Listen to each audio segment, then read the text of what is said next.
Bienvenue chers téléspectateurs sur ABC, c'est moi Zalal Mourkana avec le journal.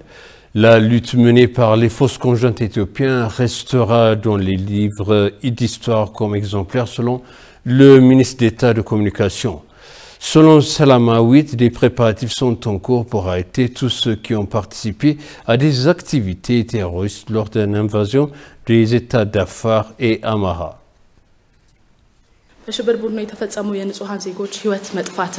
Il est évident que le groupe terroriste a tué des civils, violé des femmes et des filles, déplacé les habitants, vandalisé les institutions gouvernementales et commis d'autres crimes odieux. Le groupe est envoyé pour observer et vérifier ces actes pervers. À l'heure actuelle, un groupe d'enquête et 2 sous-groupes examinent dans la région d'Afar. Le groupe collectif apportera une enquête qui révèle des informations organisées et exactes. Et ceux qui commettaient les crimes seront responsables de leurs actes. La question de la réhabilitation des institutions gouvernementales et publiques vandalisées reste une priorité absolue, en particulier la reconstruction des établissements de santé détruits, a-t-elle déclaré. Plus de 35 hôpitaux, 418 postes de santé et plus de 1700 kelas de santé sont détruits par le groupe TPLF. Un effort a été fait pour reconstruire ces établissements de santé. Ces actes de reconstruction sont vraiment encourageants en tant qu'Éthiopiens. Différents hôpitaux et autres situés à Addis Abeba luttent conjointement pour reconstruire les hôpitaux et les établissements de santé endommagés afin de fournir des services aux citoyens dès que possible. D'autre part, la ministre a appelé tous les citoyens à soutenir les plus de 2 millions de personnes déplacées dans les États des 2 États. 151 citoyens déplacés se trouvent dans des condominiums d'États régionaux. Cependant, de nombreux déplacés se trouvent dans une bonne communauté hospitalière du nord de Gondar, Dessé, Nord Shoa et Ouest Gojam. Pour reconstruire les institutions, la coopération observée dans le centre de santé doit être renouvelée. Par exemple, les établissements d'enseignement doivent être réhabilités et les élèves doivent aller à l'école dès que possible.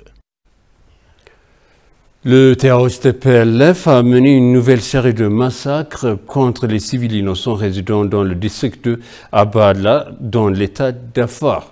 Bien qu'il ait juré d'évacuer d'Afar et d'Amhara, le terroriste PLF est entré dans Afar via la zone de Fanti Ressou, lançant des attaques contre les civils. Le groupe terroriste a tiré son pitié à l'artillerie lourde tout en envahissant la ville d'Abala.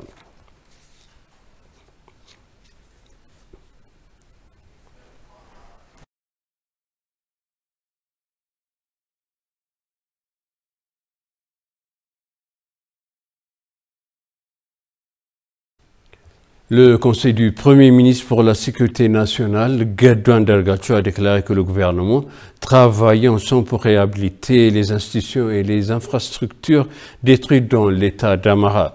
Une délégation dirigée par Gedou a été témoin de la dévastation causée par le groupe ADC. Il a également appelé toutes les parties à jouer un rôle dans l'éradication des activités terroristes, la reconstruction des institutions et des infrastructures endommagées. Pour sa part, le responsable politique adjoint du Parti de la Prospérité, Moussa Ahmed, a déclaré bien que le terroriste ait infligé de lourdes pertes du TPLF, et il nous a appris l'unité, la solidarité et le respect. Dr Haïmanou Taïe, directrice générale de l'hôpital général spécialisé à Dessé, a déclaré que le pillage et la destruction des établissements de santé par le TPLF montrent qu'il est inhumain. Elle a déclaré que l'hôpital avait commencé à fournir des services aux mères d'urgence et post-partum.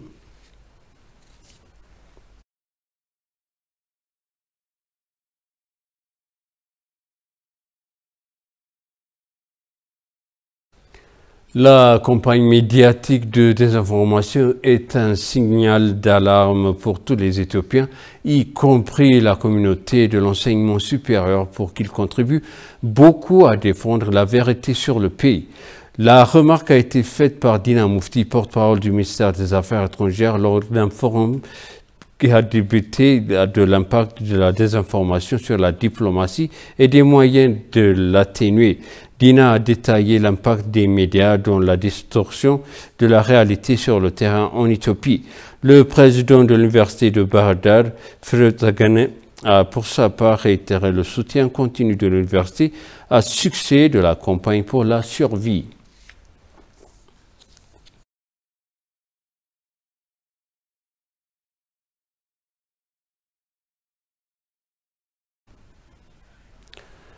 Le Conseil éthio-américain de développement a exhorté l'administration Biden à se tenir aux côtés des Éthiopiens et du gouvernement.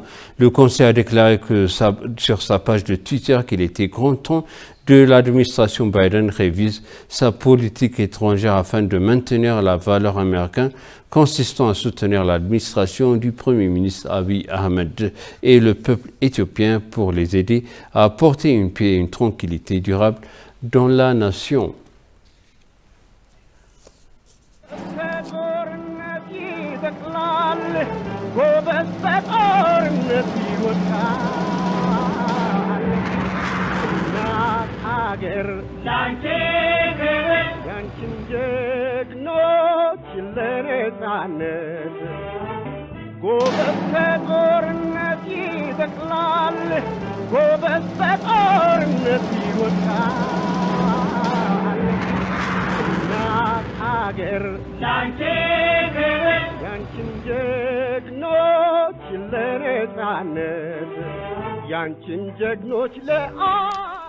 Les Éthiopiens vivant au Royaume-Uni et en Irlande du Nord ont accepté l'invitation du Premier ministre Abiy Ahmed et ont commencé à entrer en Éthiopie cette semaine, a annoncé l'ambassadeur d'Éthiopie à Londres.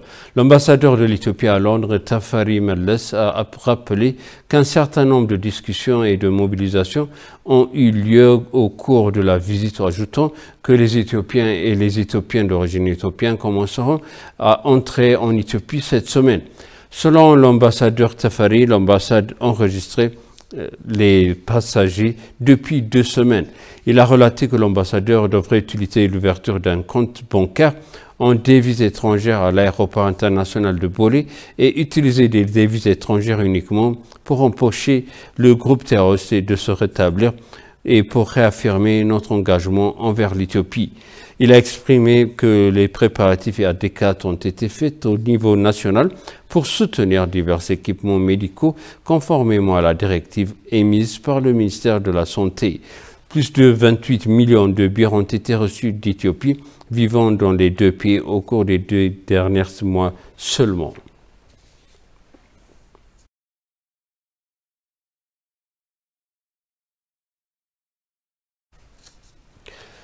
L'épidémie de choléra est en augmentation selon le ministère de la Santé. Le ministère de la Santé a eu des entretiens avec les comités permanents des affaires sociales de la Chambre de la représentée et des responsables sur la prévention de l'épidémie de Covid-19 à Bishoft-Warada.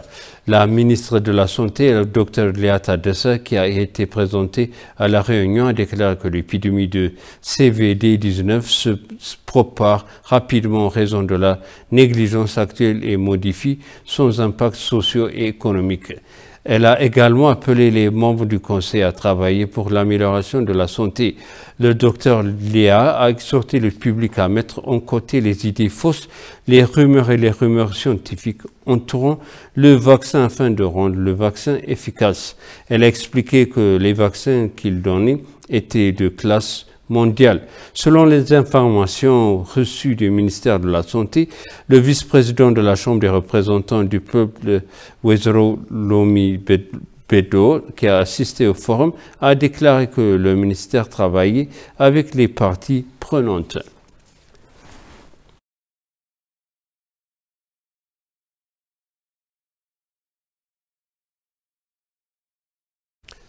Et maintenant, je vous répète les titres principaux. Le TPLF massacre les civils innocents à Afar. Suivi et excellent suite de programme.